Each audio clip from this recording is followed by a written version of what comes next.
Polity के संविधान संशोधन से रिलेटेड कुछ इम्पोर्टेंट फैक्ट्स।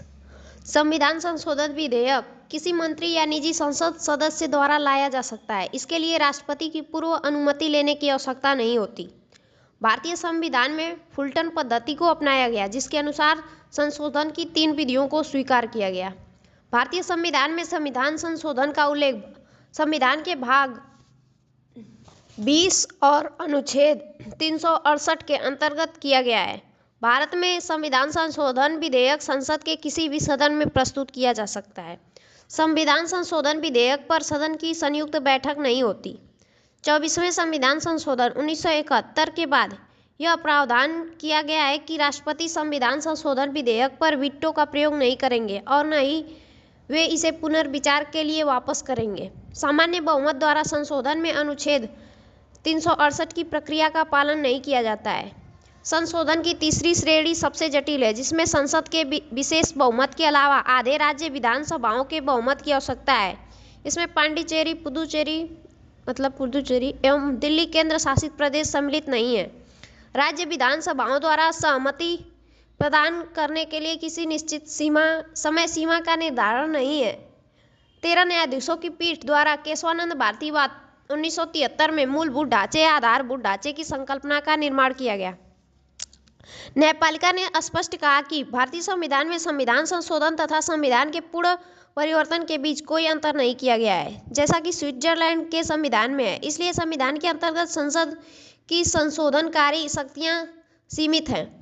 22 फरवरी 2000 को न्यायमूर्ति वेंकट चेलैया की अध्यक्षता में एक संविधान समीक्षा आयोग का गठन किया गया। इसके अन्य सदस्य थे न्यायमूर्ति बीपी जीवन रेड्डी, न्यायमूर्ति आर.एस. सरकरिया, न्यायमूर्ति कोंडापल्ली पुनैया, सोली सोराबजी, के पराशरन, पी.ए. संगमा, सुभाष कश्यप, सी.आर. ईरानी, आबिद हुसैन तथा श्रीमती सुमित्रा कुलकर्णी।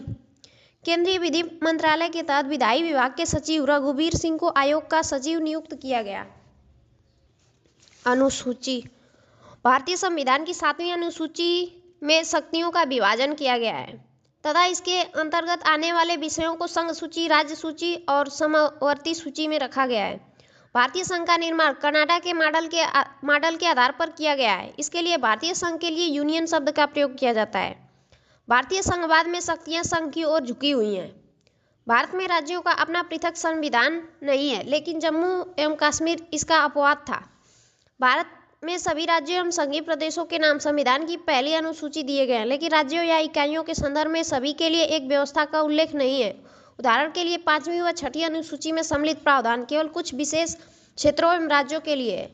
आर्टिकल नंबर 371 के अंतर्गत कुछ राज्यों के लिए विशेष प्रावधान किया गया है। भारतीय संसद को पूरे देश में विधि बनाने का शक्ति प्राप्त है तथा संसद देश के बाहर के भारतीयों के लिए भी विधि का निर्माण कर सकती है, जबकि राज्य केवल अपने ही राज्य के लिए विधि बना सकता है। यह आर्टिकल नंबर 245 में कहा गया है।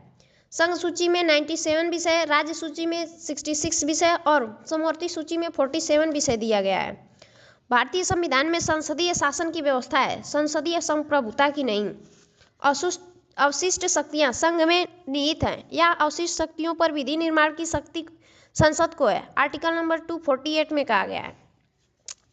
समवर्ती सूची पर संघ सरकार और राज्य सरकार दोनों को विधि निर्माण की शक्ति प्राप्त है, परंतु संघ सरकार एवं राज्य सरकार के मध्य विवाद की स्थिति में संघ सरकार की विधि को प्राथमिकता प्राप्त होगी। आर्टिकल नंबर 254 में कहा गया है। संसद द्वारा आपातकाल के समय राज्य सूची के विषयों पर भी विधि का निर्माण किया जा सकता है तथा यह विधि आपातकाल के समाप्त होने के 6 महीने बाद तक लागू रहेगी। आर्टिकल नंबर 250 में कहा गया है।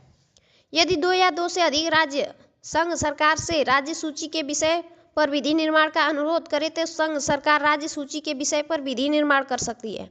आर्टिकल नंबर 252 में कहा गया है। किसी अंतर्राष्ट्रीय समझौते के मुद्दे पर संघ सरकार द्वारा राज्य सूची के विषय पर विधि निर्माण किया जा सकता है। आर्टिकल नंबर 253 में कहा गया है। आर्टिकल नंबर 352 के अंतर्गत जब राष्ट्रीय आपात की घोषणा होती है तो संविधान में शक्ति का विभाजन निलंबित हो जाता है, लेकिन राज्य विधानमंडल में बने रहते हैं, उनका विघटन नहीं होता। राष्ट्रीय आपातकाल में राज्य सूची के सभी विषय समवर्ती सूची जैसे हो जाते हैं। आर्टिकल 250 के अंतर्गत राष्ट्रीय आपातकाल में संसद की विधि निर्माण की शक्ति का स्वाभाविक रूप से विस्तार हो जाता है। आर्टिकल 356 के प्रयोग में राज्य विधानमंडल का विघटन हो जाता है। यदि संसद सत्र में न रहे तो राष्ट्रपति किसी राज्य के लिए अध्यादेश जारी कर सकता है। आर्टिकल 357 में कहा गया है, संघ सरकार द्वारा राज्यों को विविध निर्देश दिए जाते हैं तथा निर्देश देने का यह प्रावधान भारतीय शासन अधिनियम 1935 से लिया गया है। भारतीय संविधान में अखिल भारतीय सेवाओं का भी प्रावधान है। इन सेवकों की नियुक्ति राज्यों में होती है, परंतु इन पर नियंत्रण संघ सरकार का होता है। इसलिए राज्य सरकारों पर इन सेवकों के माध्यम से संघ सरकार का नियंत्रण हो जाता है। आर्टिकल नंबर 312 में कहा गया है, राज्य कार्यपालिका के संवैधानिक प्रधान राज्यपाल की नियुक्ति संघ सरकार द्वारा होती है। अतः राज्यपाल के माध्यम से संघ सरकार का राज्यों पर नियंत्रण स्थापित हो जाता है। आर्टिकल नंबर 273 में उन राज्यों का अनुदान देने का प्रावधान है जिसमें असम, बिहार, ओडिशा एवं पश्चिम बंगाल शामिल है तथा राज्यों के राजस्व में सहायता अनुदान प्रत्येक वर्ष भारत की संचित निधि से दिया जाएगा। आर्टिकल नंबर 275 में उस अनुदान की व्यवस्था है जो असम के जनजातीय क्षेत्रों के विकास के लिए या जनजातीय कल्याण के संबंध में दिया जाएगा। यह अनुदान संसद विधि द्वारा उपबंध करेगी। तत्पश्चात प्रत्येक वर्ष भारत की संचित निधि से दिया जाएगा। आर्टिकल नंबर 280 में वर्णित वित्त आयोग जो एक अर्धन्यायिक संस्था है, आर्टिकल नंबर 273 और 275 के लिए अनुदान की अनुशंसा एवं सिफारिश करता है। आर्टिकल नंबर 282 के अंतर्गत संघ सरकार राज्यों को अनुदान योजना आयोग की अनुशंसा पर देती थी। भारतीय संदर्भ में संविधान में उदार अनुदान को भारत शासन अधिनियम 1935 से लिया गया है। राज्य सरकार भारत के बाहर उधार नहीं ले सकती, यह अधिकार केवल संघ सरकार को है। यदि राज्य सरकार का पिछला ऋण बकाया है तो नए ऋण के लिए भारत सरकार राज्यों के ऋण पर प्रतिबंध लगा सकती है। आर्टिकल नंबर 292 में कहा गया है, संसद द्वारा बनाई गई विधि राज्यों को ऋण दिया जा सकता है, लेकिन राज्य का किसी कारण यदि ऋण बकाया है तो संसद राज्य को ऋण प्राप्त करने पर प्रतिबंध लगा सकती है। आर्टिकल नंबर 293 में कहा गया है, 87वें संविधान संशोधन द्वारा सेवा लागू किया गया है, जिसके अंतर्गत सेवा कर को लगाने का अधिकार संघ सरकार को है, लेकिन इसकी वसूली एवं उपभोग करने का अधिकार दोनों संघ व राज्य दोनों सरकारों को है। यदि कोई ऐसा विधेयक या संशोधन प्रस्तुत किया जाता है जिससे राज्यों के करों पर प्रभाव पड़ेगा तो सदन में प्रस्तुत करने से पूर्व उस पर राष्ट्रपति की पूर्व अनुमति आवश्यक है। अंतर्राज्यीय व्यापार के संदर्भ में राज्य बिक्री कर आरोपित नहीं कर सकते। कुछ वस्तुओं को संसद ने अंतर्जातीय व्यापार के संदर्भ में विशेष महत्व का घोषित किया है, जिन पर राज्य बिक्री कर नहीं लगा सकते। उदाहरण के लिए चीनी, तंबाकू, कपास एवं सिल्क तथा ऊनी सामान को विशेष महत्व दिया गया है। यदि किसी वित्तीय वर्ष में आपातकाल की घोषणा हो रही है तो संघ एवं राज्य के मध्य करों का विभाजन समाप्त हो जाता है।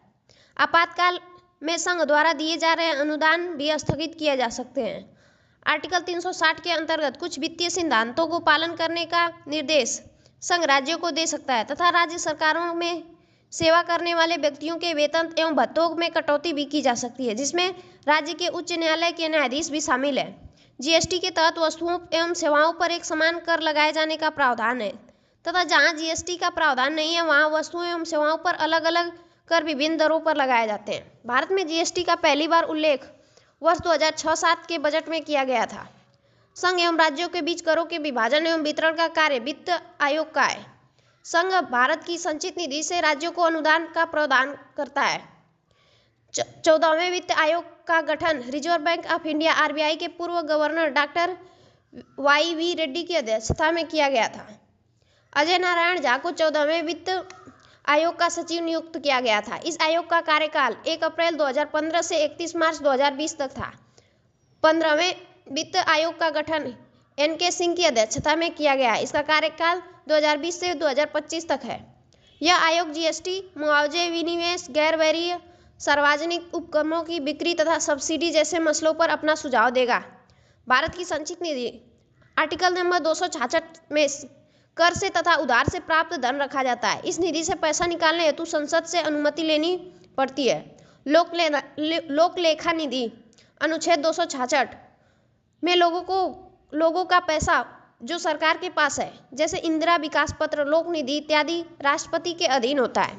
आकस्मिक निधि आर्टिकल 267 में संसद विधि बनाकर तय करती है कि कितना पैसा इस निधि में रखा जाए और इनको खर्च करने का अधिकार राष्ट्रपति को है। राज्य, संघ और राज्यों की आकस्मिक निधियां अलग अलग होती हैं। भारत में नदी जल विवादों को सुलझाने के लिए आर्टिकल 265 का प्रावधान है, जिसके अनुसार नदी जल विवाद उच्चतम न्यायालय की आरंभिक अधिकारिता से बाहर होंगे। संसद के आर्टिकल 262 के अनुसार नदी जल विवादों को सुलझाने के लिए अंतर्राज्यीय जल विवाद अधिनियम 1956 का निर्माण किया। वर्ष 2002 में अंतर्जातीय जल विवाद अधिनियम 1956 में संशोधन किया गया। इसके अनुसार जल विवाद को हल करने के राज्य सरकार के अनुरोध ने 1 वर्ष की अवधि के अंदर अधिकरण का निर्माण संघ सरकार द्वारा किया जाएगा तथा अधिकरण द्वारा 3 वर्षों की अवधि के अंदर विवाद को हल करना होगा, जो राज्यों के ऊपर बाध्यकारी रूप में लागू होगा। पंजाब सूबे के निर्माण पश्चात राज्यों में सीमा निर्धारण के लिए इस आयोग की स्थापना हुई। इस आयोग ने चंडीगढ़ को हरियाणा का भाग माना, लेकिन अकाली दल ने इसका कड़ा विरोध किया। तब सरकार ने एक मध्यम मार्ग अपनाते हुए चंडीगढ़ को एक संघ शासित क्षेत्र घोषित कर दिया। नागालैंड, मेघालय व मिजोरम जैसे राज्यों का निर्माण असम से हुआ है। असम और नागालैंड के मध्य रंगापानी क्षेत्र को लेकर विवाद है। नागालैंड सरकार ने असम के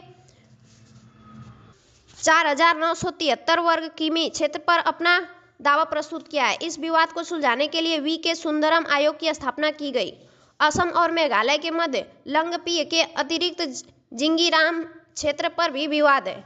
असम और अरुणाचल प्रदेश के मध्य पासीघाट क्षेत्रों पर सीमा विवाद है। पंजाब सूबे के निर्माण के बाद पंजाब और हरियाणा के मध्य रावी एवं ब्यास नदी के जल बंटवारे की समस्या अभी भी विद्यमान है। कावेरी जल विवाद का मुद्दा तमिलनाडु, केरल, कर्नाटक एवं पुदुचेरी के मध्य का है। उच्चतम न्यायालय ने दिसंबर 2012 में यह निर्णय लिया कि कर्नाटक प्रतिदिन 9,000 क्यूसिक जल तमिलनाडु को प्रदान करे।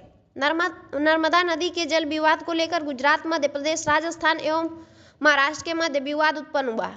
ग्रेनविल ऑस्टिन ने भारतीय संघवाद को सहकारी संघवाद कहा है।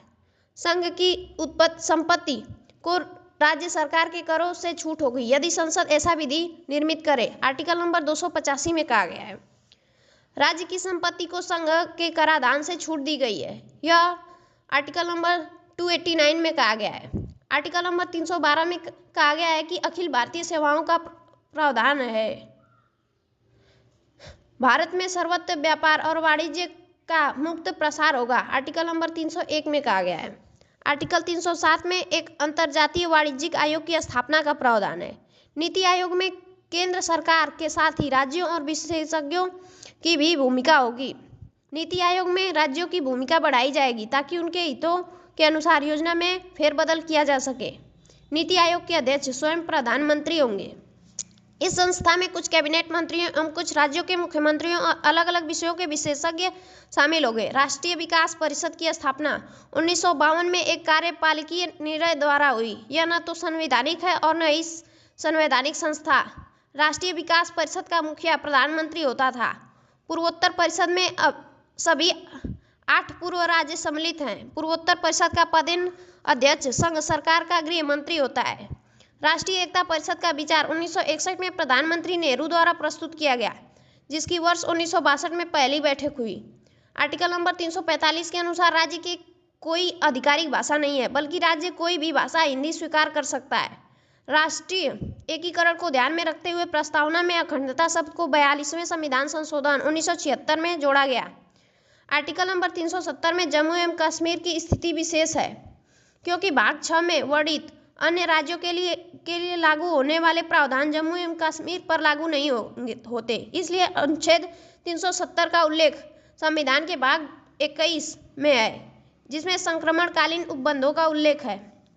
जम्मू एवं कश्मीर राज्य का स्वयं का अपना संविधान था, जो 1957 में लागू हुआ, जिसमें जम्मू एवं कश्मीर की विशेष स्थिति थी।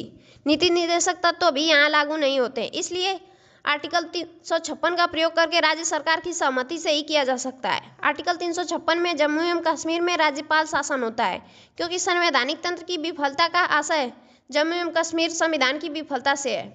आर्टिकल 360 के अंतर्गत वित्तीय आपात जम्मू एवं कश्मीर पर लागू नहीं होता है। यहाँ अविशिष्ट शक्तियाँ राज्य मंडल के पास है, संघ सरकार के पास नहीं। राज्य के नाम क्षेत्र में परिवर्तन बिना राज्य सरकार की सहमति के नहीं किया जा सकता। किसी अंतर्राष्ट्रीय संधि को बिना जम्मू कश्मीर राज्य विधानमंडल की सहमति से राज्य में लागू नहीं किया जा सकता। संसद जम्मू एवं कश्मीर के लिए निवारक निरोध विधि का निर्माण नहीं कर सकती। समवर्ती सूची के विषय में भी राज्य विधानमंडल को शक्तियां प्राप्त हैं। नियोजन संपत्ति के अस्थायी अधिकार राज्य नागरिकों को ही प्राप्त है।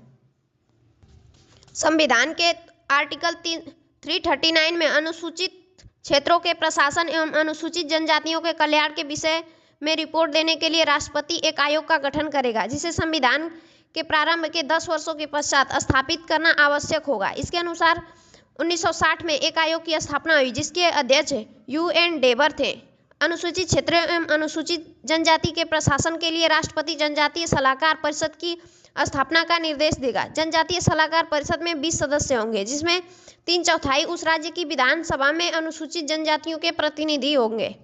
राज्यपाल किसी भी संसदीय विधि या राज्य विधि को इन अनुसूचित क्षेत्रों में लागू होने से प्रतिबंधित कर सकता है। अनुसूचित क्षेत्रों की घोषणा का अधिकार राष्ट्रपति को है। 5वीं अनुसूची में अनुसूचित क्षेत्रों के प्रशासन का प्रावधान है। इस क्षेत्र का आशय जनजातीय क्षेत्रों से है। राज्यपाल का यह विशेष उत्तरदायित्व है कि संसद या राज्य की किसी विधि को इन क्षेत्रों में लागू होने से रोक सकता है। संसद द्वारा निर्मित विधि राष्ट्रपति द्वारा अनुमति के बाद ही इस क्षेत्र में लागू होगी।